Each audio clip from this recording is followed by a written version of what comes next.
Príbeh o kúzelnom koláči je o malom šikovnom dievčatku Barborke, ktorá keď sa práve neučila alebo nehrála vo svojej izbičke, tak veľmi rada chodila pomáhať variť svojej mamke do kuchyne.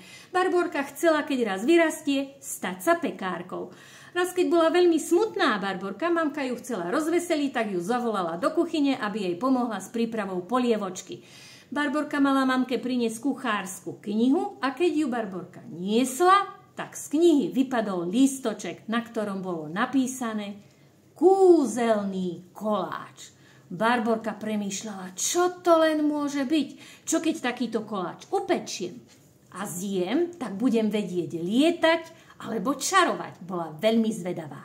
Ak máte vy doma tiež také zvedavé a šikovné dievčatko, ktoré rado varí, tak táto ručne vyrobená bábika s láskou a s pozitívnou energiou je vyrobená práve pre ňu. A samozrejme, rozprávkový príbeh o kúzelnom koláči, prečo bol taký kúzelný, nájdete pribalený k tejto bábike, ktorá má tiež svoju kuchársku zásteru s jahôdkou. Ahojte!